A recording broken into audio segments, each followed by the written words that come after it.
Good morning विद्यार्थी मित्रों। आज આપણે ધોરણ 7 ચેપ્ટર નંબર 1 પૂર્ણાંક સંખ્યા વિશે માહિતી મેળવીશું। પૂર્ણાંક સંખ્યાઓ ભણતા પહેલા આપણે ધોરણ 6 ની અંદર પ્રાકૃતિક સંખ્યા અને પૂર્ણ સંખ્યાઓ વિશે ભણી ચૂક્યા છીએ। તો આપણે એની આછી નજર લઈ લઈએ કે પ્રાકૃતિક સંખ્યા કોને કહેવાય। પ્રાકૃતિક સંખ્યાની અંદર સૌથી નાનામાં નાની સંખ્યા કઈ આવે, પ્રાકૃતિક સંખ્યાની સંજ્ઞા કઈ, तो ये બધું વિદ્યાર્થી મિત્રો આપણે ખાસ જોવું જરૂરી છે। તો એના અંદર પ્રાકૃતિક સંખ્યાને આપણે પહેલા જોઈ લઈએ તો એને ઇંગ્લિશમાં કહેવાય નેચરલ નંબર। પ્રાકૃતિક સંખ્યા કોને કહેવાય તો કે જેની અંદર જેમાં શૂન્યનો સમાવેશ ન થાય તેવી તમામ धन पूर्णांक संख्या जेमा शून्यનો સમાવેશ ન થાય તેવી તમામ ધન પૂર્ણાંક સંખ્યાઓને આપણે શું કહીશું, પ્રાકૃતિક સંખ્યા। તો એની અંદર જોઈ લઈએ તો કે પ્રાકૃતિક સંખ્યામાં કઈ કઈ સંખ્યાઓનો સમાવેશ થાય। તો જોઈએ તો પ્રાકૃતિક સંખ્યામાં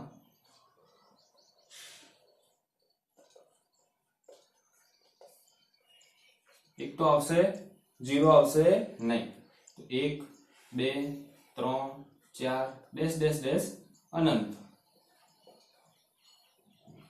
તો આપણે પ્રાકૃતિક સંખ્યાના અંદર જોયું કે નેચરલ નંબર જેમાં શૂન્યનો સમાવેશ ન થાય તેવી ધન પૂર્ણાંકને આપણે શું કહીશું, પ્રાકૃતિક સંખ્યા। પ્રાકૃતિક સંખ્યામાં આપણે 1 થી ચાલુ થાય 1 2 3 4 ડેશ ડેશ ડેશ અનંત સુધી।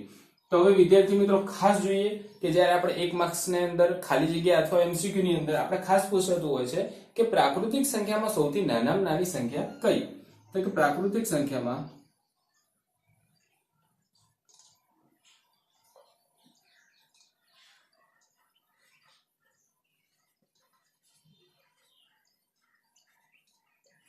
તો આની અંદર તમને ખાસ ખબર જ હશે કે પ્રાકૃતિક સંખ્યામાં સૌથી નાનામાં નાની સંખ્યા કઈ આવે। તો વિદ્યાર્થી મિત્રો સ્ટાર્ટ ક્યાંથી થાય તો 1, તો કે સૌથી નાનામાં નાની સંખ્યા કઈ આવે 1।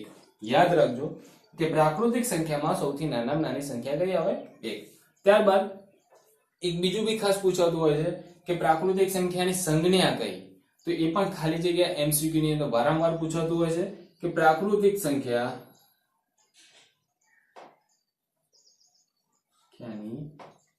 સંજ્ઞા। તો એની અંદર ખાસ ધ્યાન રાખજો, યાદ રાખવા માટે કે પ્રાકૃતિક સંખ્યા ઇંગ્લિશમાં કહેવાય નેચરલ નંબર। તો એની અંદર પહેલો વર્ષ યાદ રાખજો કે n, કેપિટલ n।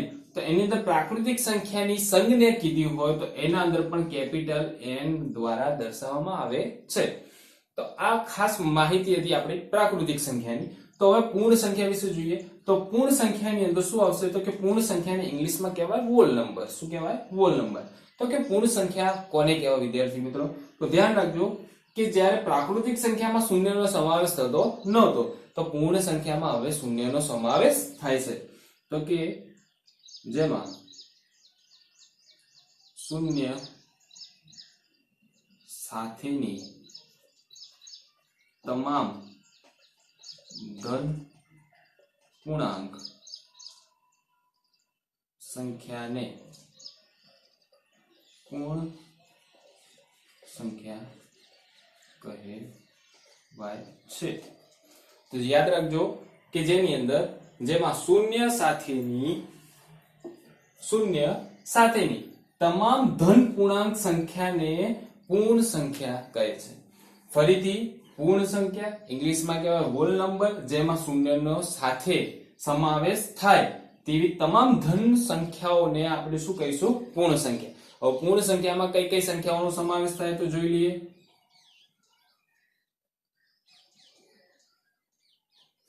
તો પૂર્ણ સંખ્યામાં હવે શૂન્યનો સમાવેશ થાય તો કે 0 1 2 3 4 ડેશ ડેશ ડેશ અનંત। તો યાદ રાખજો પૂર્ણ સંખ્યા ક્યાંથી ચાલુ થાય? શૂન્ય થી ક્યાં સુધી? અનંત સુધી।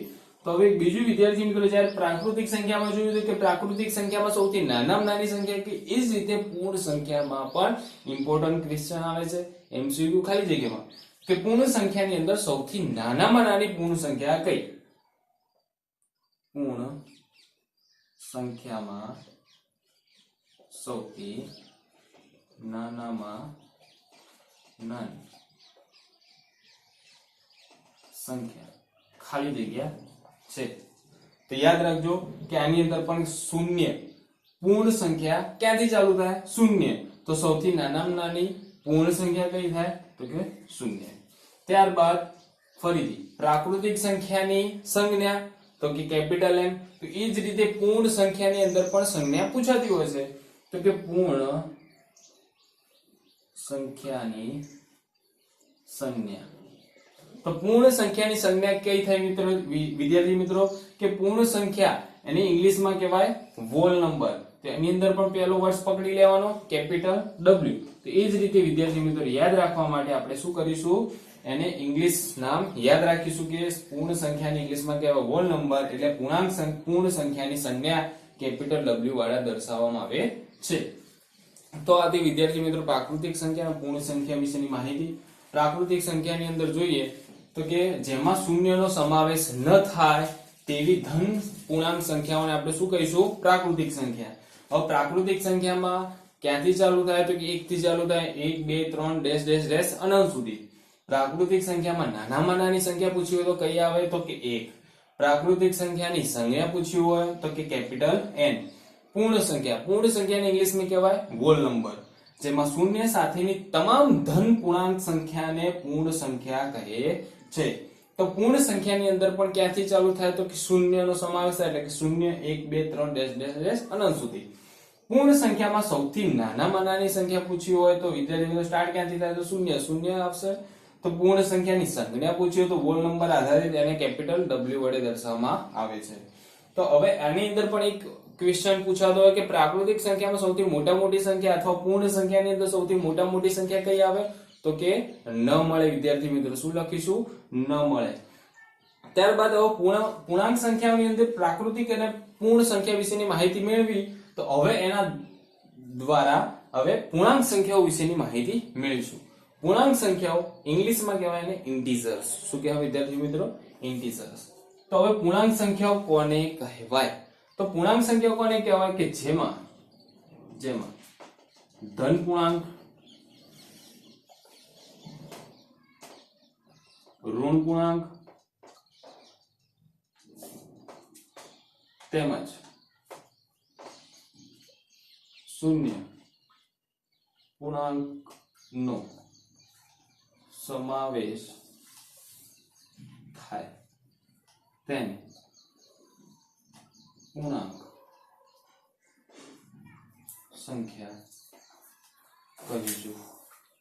યાદ રાખજો કે પૂર્ણાંક સંખ્યા કોને કહેવાય? તો પૂર્ણાંક સંખ્યાને આપણે ઇંગ્લિશમાં ઇન્ટીજર તરીકે ઓળખીશું, જેમાં ધન પૂર્ણાંક, ઋણ પૂર્ણાંક તેમજ શૂન્ય પૂર્ણાંકોનો સમાવેશ થાય છે. તો આને આપણે શું કહીશું? પૂર્ણાંક સંખ્યાઓ. પૂર્ણાંક સંખ્યાઓ પહેલાની પ્રાકૃતિક સંખ્યા અને પૂર્ણ સંખ્યા વિશે પ્રોપર માહિતી આપણે લઈ ચૂક્યા છીએ. ત્યારબાદ પૂર્ણાંક સંખ્યાઓ વિશે આપણે ભણીએ છીએ. તો પૂર્ણાંક સંખ્યાઓ પહેલા આપણે પ્રાકૃતિક સંખ્યા અને પૂર્ણ સંખ્યા વિશેનું નોલેજ હોવું જોઈએ, એટલા માટે આપણે આ બેઝિક માહિતી લીધી. હવે પૂર્ણ સંખ્યા ચેપ્ટર ચાલુ કરતા પહેલા આપણે પૂર્ણ સંખ્યા વિશેની માહિતી લઈએ. તો કે જેમાં ધન પૂર્ણાંક, ઋણ પૂર્ણાંક તેમજ શૂન્ય પૂર્ણાંક નો સમાવેશ થાય તો તેવી સંખ્યાઓને આપણે શું કહેવાય? પૂર્ણાંક સંખ્યાઓ. હવે આની અંદર પણ તમને એમ થતું હશે કે સાહેબ પ્રાકૃતિક સંખ્યાની અંદર સૌથી નાનામાં નાની સંખ્યા 1 આવે છે, પૂર્ણ સંખ્યાની અંદર સૌથી નાનામાં નાની સંખ્યા 0 આવે છે, જ્યારે પૂર્ણાંક સંખ્યાની અંદર સૌથી નાનામાં નાની સંખ્યા કઈ આવશે? તો કે પૂર્ણાંક સંખ્યામાં સૌથી નાનામાં નાની સંખ્યા ન મળે. કેમ? તો હવે જોઈએ તો કે એની અંદર કઈ કઈ સંખ્યાઓનો સમાવેશ થાય? તો પૂર્ણાંક સંખ્યા, પૂર્ણાંક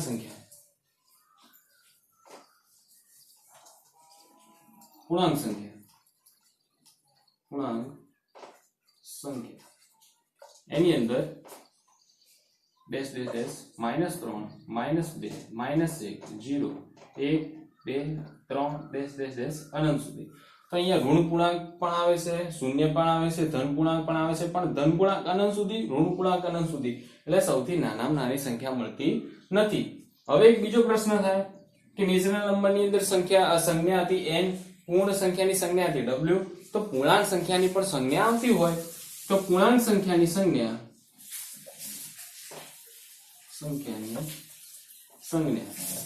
તો એને કઈ સંજ્ઞા વડે દર્શાવવામાં આવે તો પૂર્ણાંક સંખ્યાની સંજ્ઞા એટલે તમને હવે એમ થતું હશે કે સાહેબ પ્રાકૃતિક સંખ્યામાં નેચરલ ઉપરથી n, પૂર્ણ સંખ્યામાં હોલ નંબર ઉપરથી w, તો પૂર્ણાંક સંખ્યામાં ઇન્ટીજર ઉપરથી i આવશે. તો કે એવું હોતું નથી. એની અંદર પૂર્ણાંક સંખ્યાને આપણે કેપિટલ Z વડે દર્શાવવામાં આવે છે. તો એવું કેમ કે પૂર્ણાંક સંખ્યા એ જર્મન શબ્દ ઝાલેમ પરથી આવ્યો છે, એટલે માટે પૂર્ણાંક સંખ્યાની સંજ્ઞા આપણે Z લઈશું. તો આની અંદર પૂર્ણાંક સંખ્યામાં 1 માર્ક્સ ની અંદર અથવા એમસીક્યુ ની અંદર આ ખાસ પૂછાતું હોય છે કે પૂર્ણાંક સંખ્યાની સંજ્ઞા કઈ, તો કે કેપિટલ Z. ત્યારબાદ વિદ્યાર્થી મિત્રો હવે આપણે સંખ્યા રેખા વિશે માહિતી લઈશું. બરાબર.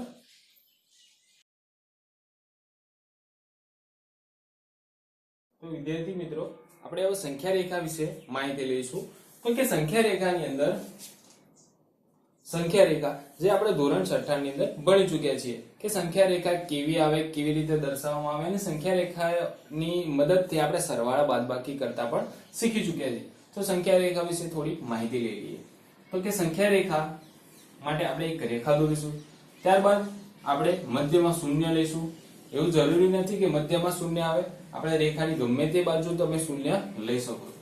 ત્યારબાદ શૂન્યની ડાબી બાજુ શૂન્યની જમણી બાજુ ધન પૂર્ણાંક 1 2 3 4 5.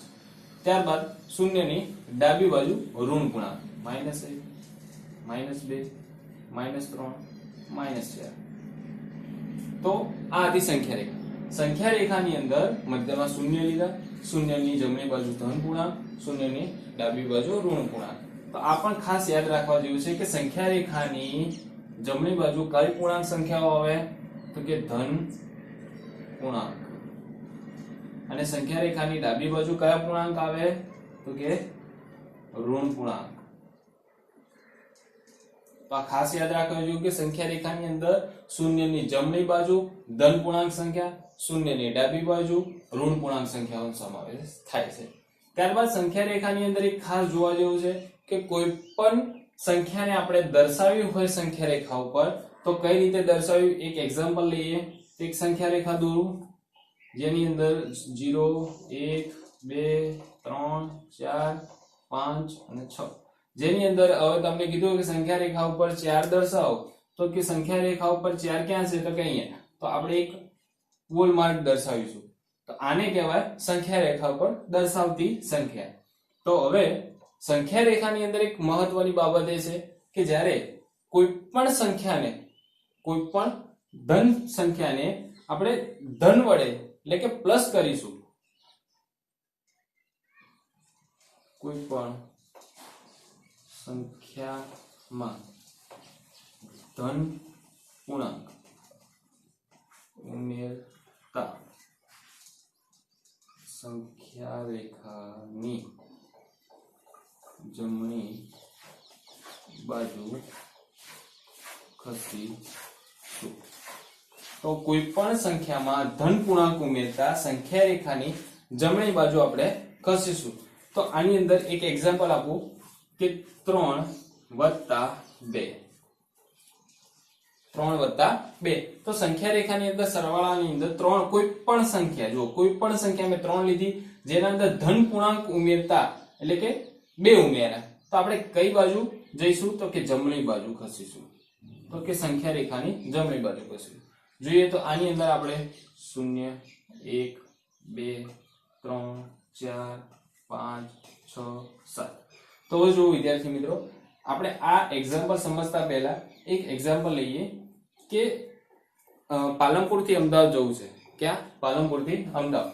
તો બસની અંદર આપણે તમે જોતા હશો કે એક બોર્ડ હોય, તો આપણે બસની અંદર કયું બોર્ડ વાંચીને આપણે બસની અંદર બેસીએ છીએ પાલનપુર થી અમદાવાદ જવા માટે તો કે પાલનપુર આ રીતનું એક બોર્ડ લખેલું હોય કે બસની અંદર પાલનપુર થી અમદાવાદ, ત્યારે આપણે પાલનપુરની બસની અંદર બેસીએ ત્યારે આપણને એ અમદાવાદ લઈ જતા હોય છે. તો કે અહીંયા પણ જો પેલું 3, કઈ સંખ્યા 3, તો 3 સંખ્યા ઉપરથી આપણે એક લીટી દોરીશું એટલે કે ત્યાંથી એક બસ ઉપડે અને પ્લસ પ્લસ એટલે કઈ બાજુ? સંખ્યા રેખાની જમણી બાજુ. કેટલા કદમ? તો કે 2 કદમ, 1 અને 2. ક્યાં ખસીશું? જમણી બાજુ, કેમ કે પ્લસ છે. તો હવે અહીંયા કેટલા આવશે? 5. તો અહીંયા કેટલો આવે? 3 + 2 = 5. તો આ તમારો આન્સર આવે. એ જ રીતે એક બીજી બાબત પણ જોવા જેવી છે કે સંખ્યા રેખાની અંદર કોઈ પણ સંખ્યામાં ધન પૂર્ણાંક ઉમેરતા સંખ્યા રેખાની જમણી બાજુ ખસીશું. તો હવે એ જ રીતે કોઈ પણ સંખ્યામાં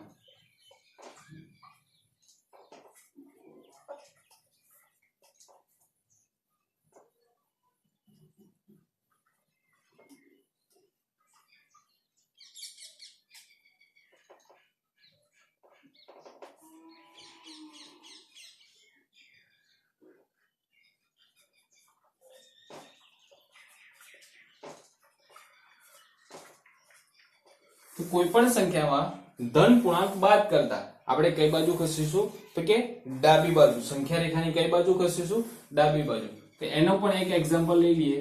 તો કે કોઈ પણ સંખ્યા લઈએ તો વિદ્યાર્થી મિત્રો અહીંયા લઈ લઈએ 5.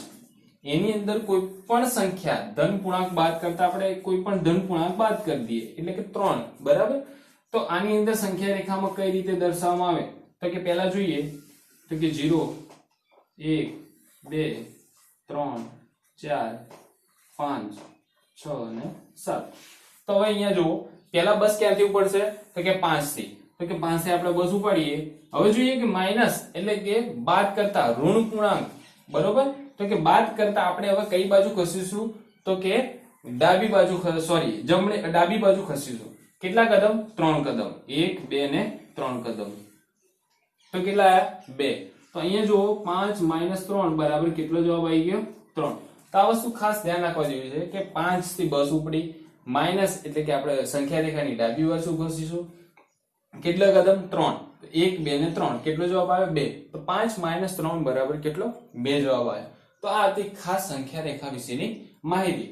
તો સંખ્યા રેખાની અંદર ફરીથી એકવાર જોઈએ તો શૂન્યની જમણી બાજુ ધન પૂર્ણાંક, શૂન્યની ડાબી બાજુ ઋણ પૂર્ણાંક.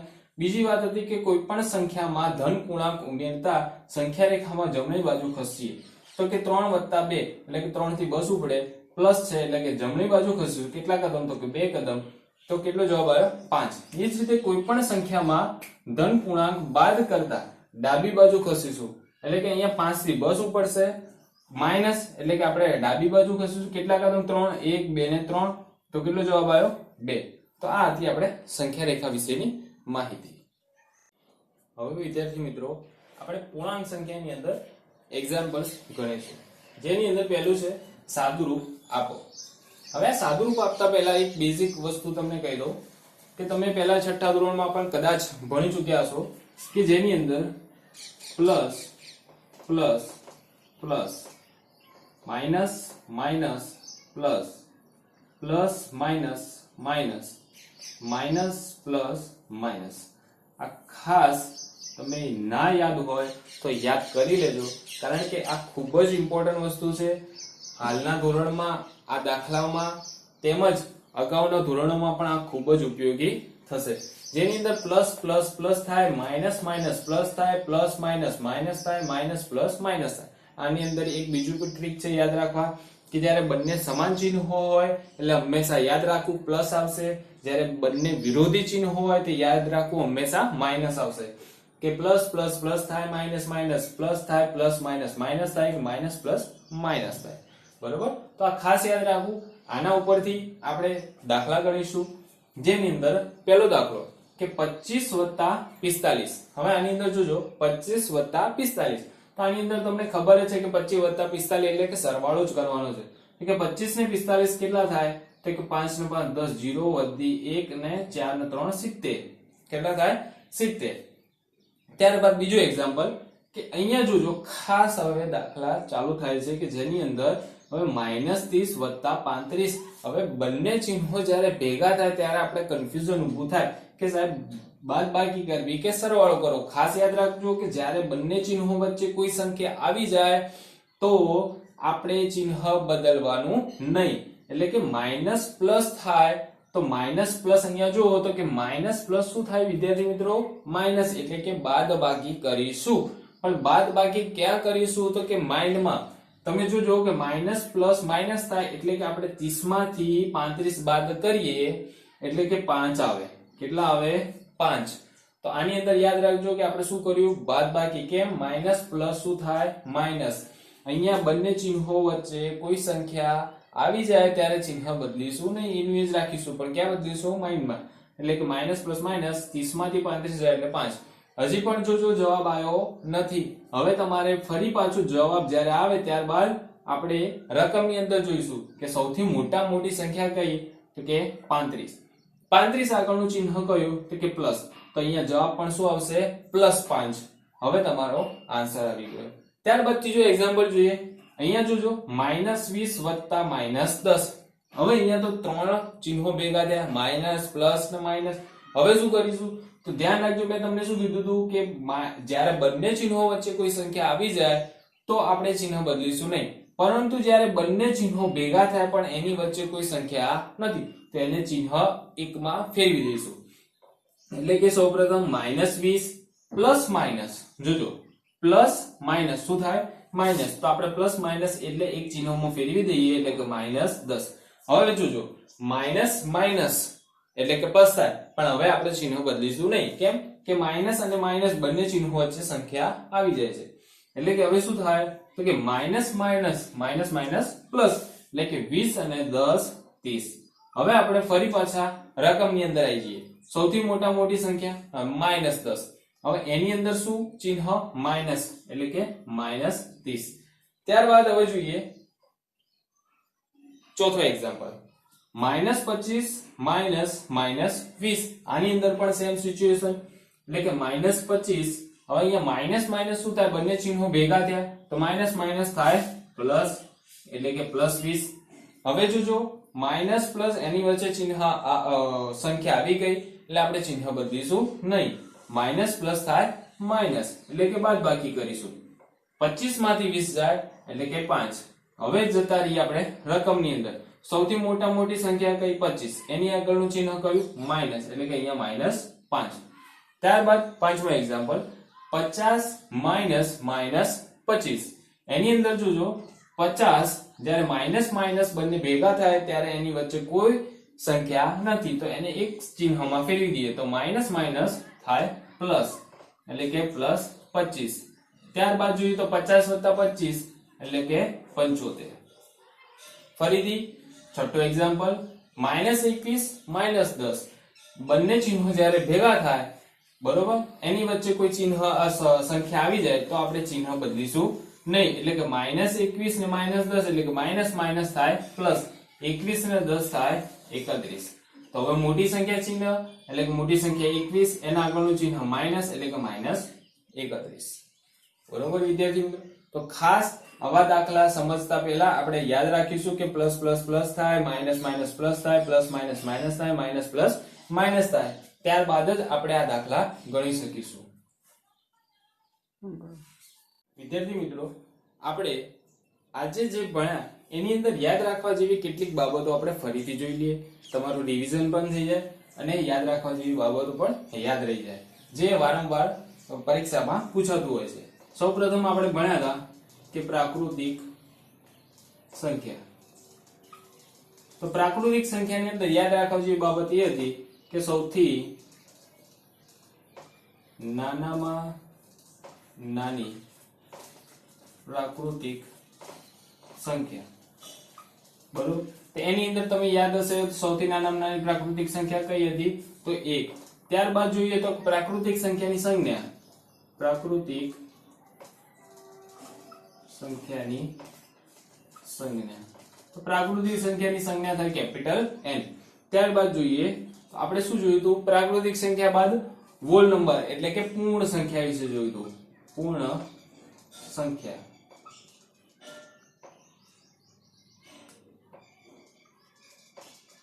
તો પૂર્ણ સંખ્યાની અંદર પણ સૌથી નાનામાં નાની પૂર્ણ સંખ્યા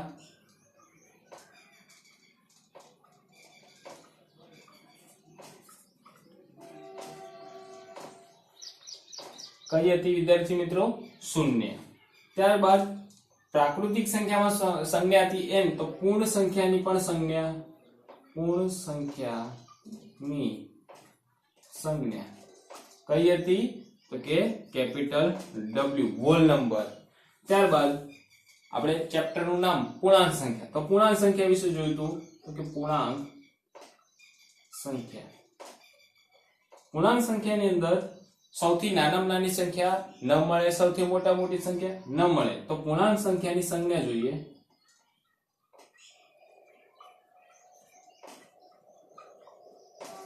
તો કે z. આમ કહેવાય જોઈએ તો પૂર્ણાંક સંખ્યાની ઇંગ્લિશમાં કહેવાય ઇન્ટીજર, પણ પૂર્ણાંક સંખ્યાની સંજ્ઞા આપણે z વડે દર્શાવીએ છીએ, કેમ કે જર્મન શબ્દ ઝેલેન પરથી આવે છે.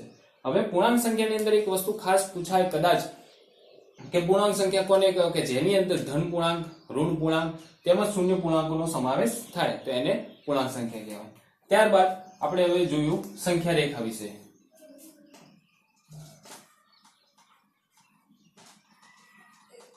સંખ્યા રેખાની અંદર સૌપ્રથમ એક સંખ્યા રેખા દોરી હતી. ત્યારબાદ મિડલમાં આવે શૂન્ય. શૂન્યની જમણી બાજુ ધન પૂર્ણાંક 1, 2, 3, 4 અનંત સુધી આવે છે. ત્યારબાદ શૂન્યની ડાબી બાજુ આવતું હોય તો ઋણ પૂર્ણાંક -1, -2, -3 શૂન્યની જમણી બાજુ, અને આ શૂન્યની ડાબી બાજુ ધન પૂર્ણાંક, અને આ આવે ઋણ પૂર્ણાંક. તો સંખ્યા રેખાની અંદર શૂન્ય, શૂન્યની જમણી બાજુ ધન પૂર્ણાંક, શૂન્યની ડાબી બાજુ ઋણ પૂર્ણાંક. ત્યારબાદ આપણે જોયું હતું કે કોઈ પણ ધન સંખ્યાની અંદર કોઈ પણ સંખ્યા, ધન એવું જરૂરી નથી, ઋણ પણ લઈ શકાય, કોઈ પણ સંખ્યાની અંદર આપણે સરવાળો એટલે કે કોઈ પણ સંખ્યા બીજી ઉમેરીએ ત્યારે શૂન્યની આપણે સંખ્યા રેખાની અંદર કઈ બાજુ ખસીશું? જમણી બાજુ. જ્યારે આપણે બાદબાકી કરીશું તો સંખ્યા રેખાની કઈ બાજુ ખસીશું? ડાબી બાજુ. એ પણ ખાસ યાદ રાખવા જેવું છે. ત્યારબાદ એક યાદ રાખવા જેવી વસ્તુ હતી, જ્યારે આપણે સાદુરૂપ શીખ્યા એની અંદર એક હતું plus plus plus, minus minus minus, plus minus minus, minus plus minus. એટલે ખાસ આ વસ્તુ પણ નોટ કરી લેજો, યાદ રાખી લેજો કે plus plus plus, minus minus plus minus minus, minus plus minus. એક યાદ રાખજો કે જ્યારે બંને ચિહ્નો સરખા હોય ત્યારે પ્લસ, બંને ચિહ્નો અલગ હોય ત્યારે માઇનસ. તો બાદબાકી સરવાળા માટે આપણે ખાસ આ ચિહ્નોનો ઉપયોગ કરીશું. ફરીથી પ્રાકૃતિક સંખ્યા સૌથી નાનામાં નાની 1, પ્રાકૃતિક સંખ્યાની સંજ્ઞા n, પૂર્ણ સંખ્યા સૌથી નાનામાં નાની સંખ્યા 0, સંજ્ઞા કહીએ તો કેપિટલ W, પૂર્ણાંક સંખ્યાની સંજ્ઞા z, સંખ્યા રેખાની શૂન્યની જમણી બાજુ ધન પૂર્ણાંક, શૂન્યની ડાબી બાજુ ઋણ પૂર્ણાંક. હવે દાખલા ગણવાની અંદર આ ચિહ્નો ખાસ, તો plus plus plus, minus minus plus, plus minus minus, minus plus minus. Thank you.